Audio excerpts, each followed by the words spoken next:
I don't know if you can hear it already from my voice, but one of the reasons why you're not seeing a vlog is because I have a cough that has been killing me for the past 24 hours.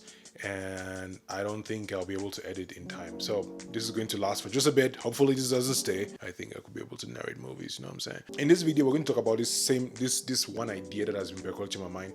It has to do with this book that you may have heard or not, called Behold the Dreamers by Imbolo Mbue. Let's start first things first. Announcement is I'm working on a book, a non-fiction book, which has to do with this idea that I'm hoping to talk about in this video, which is called soft pain. This is a theory that I've developed, and I'm thinking myself a scientist right now. It's a theory that has to say that the biggest difficulties that immigrants have when they move to new countries, especially in my case in America, doesn't have to do with racism, doesn't have to do with the geographical differences. It has a lot more to do with the internal conflicts that they face in various circumstances, whether it's social, cultural, even culinary, most importantly, mental health related. My theory is based on my personal experience and talking with some friends who actually moved to the US. And I wanted to expand, or at least get you into this conversation to see what you think about it. So here's why I think this is relevant. For people who were born, maybe when they moved to the US, they were younger, it's a little bit different experience. For example, I know people who are Cameroonian by birth or were, young, very young when they moved to the US, and they don't see America with the difficulties that I, for example, see. So my theory around soft pain really focuses on the idea of people who moved when they were adults, who moved and they can still remember their lives before they came to the US. So the big difficulties that they have has to do with adaptation, has to do with building a new life where they are now. And that's where Behold the Dreamers come into play, because when I read this book the very first time, I'm not doing a review, and yes, by the way, highlight, I'm going to do some spoilers, and I'm going to try my best not to actually bring the spoiler. The very first time I read Behold the Dreamers, I felt bad about the end. I felt like it was rushed. I finished reading the book when I had just moved. I started reading in Cameroon, did not finish reading the book, and then I moved and I finished reading the book. The book is set in 2008 around the economic crisis that took place in the US, where Jende Jonga is trying to get a job as a driver, like his first job as a driver of this guy who works in this Lehman Brothers. His name is Mr. Edwards. And then Nene, who is Jende's wife, eventually gets a job working as a nanny in the same family. And so it takes the story of these two families and puts them in opposing, in the sense of this man moved from Cameroon to build a better life for himself and is struggling through the immigration process.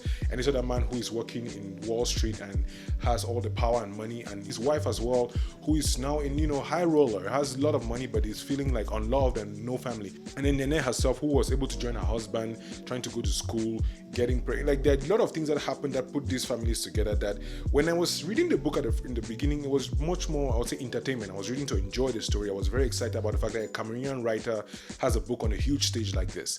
But then when I moved myself and I came to this place where I found myself having to deal with the same emotions, wonder about home, wonder if this was a good idea in the first place, maybe I should go back, maybe I was better off in Cameroon, I already started building things there, right? So for me, it wasn't so much the racism. I've had experience of racism, and I put some articles where I actually talked about some experiences. Like, one of my articles was featured on a Medium publication, link in the description, where I talk about, the title, the new title was I Grew Up in Africa, but America Makes It Hard to Be Black.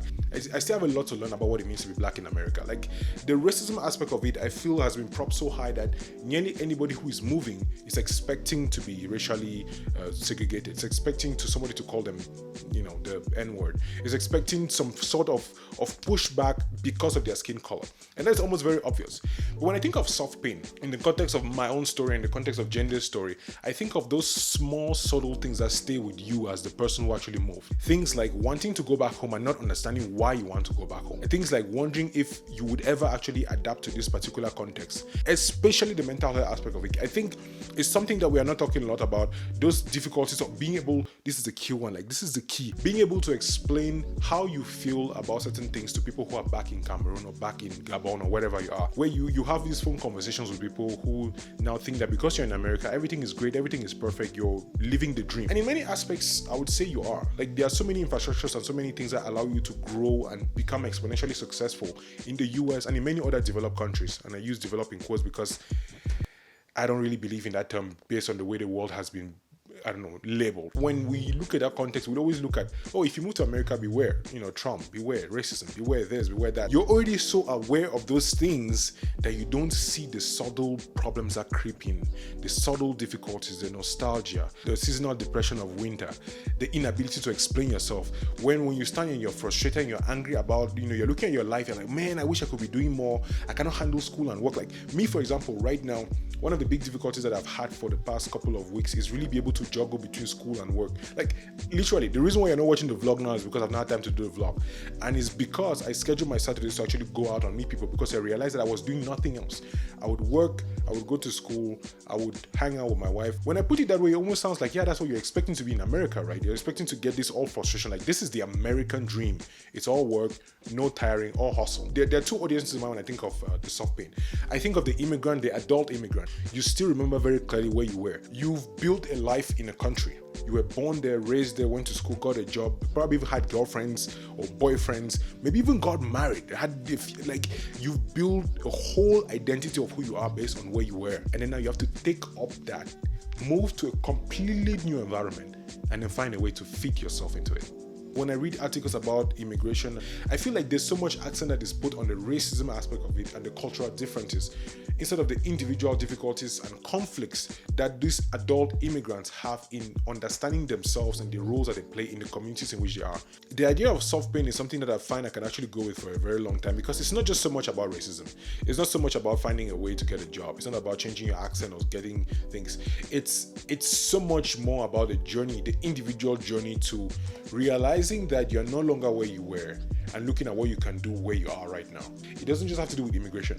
It's like when you quit your job, when you become a parent, when you have to let go of a life that you had and then take a new life. So even Jende, at the end of the book, which I'm glad I was not able to get to the spoiler, the book actually ends with a question. And when I thought about it, it didn't mean much to me when I watched it the very first time. And now that I think about it in terms of the soft pain and my own position in this country and where I want to be in a couple of years, it makes so much sense that it's just a question. Like, the whole idea of life is a question, and there's no set answer of this is what you should be doing now, this is where you should be going, whether it's religious, spiritual, physical, mental, emotional, all these questions that you might have as an individual in your own life. And then worst of all, and then when you're an immigrant, where you're dealing with all these things that most people who are not immigrants will not get. I think that's for me the key. Is like, unless you actually move to the US, live in the US, unless you become a parent, unless you become married, unless you become these positions that people talk about and think about and, just proffer ideas and advice, you will never get it. This book is not going to be about, oh, this is what I see, this is what I did, this is what I want. It's not about me. I want to produce something that people who have moved can actually say, this is what I'm talking about. This is what I was saying when I said that I had difficulty explaining my position in the US. And I also want people who have family back home, like actually the families, to understand, oh, this is what they mean when they're talking about these difficulties. This is what they are going through. Because I feel without that bridge of those who've moved and those who are trying to help those who've moved, I want to bridge that gap. And yeah, if you haven't subscribed to the channel yet, or if this is the first time we're meeting, my name is Kamga Chasa and I'm a writer. And I'm currently working on a book that has to do with the pain that immigrants who are adult immigrants feel when they move to different countries. I want to help these immigrants understand the difficulties that they are facing in words that they can use to express themselves, and also want to help their families and friends to understand where they are coming from, because I feel that there's a gap between the realities of being an immigrant and the stereotypes, the racism, the difficulties, the cultural shock.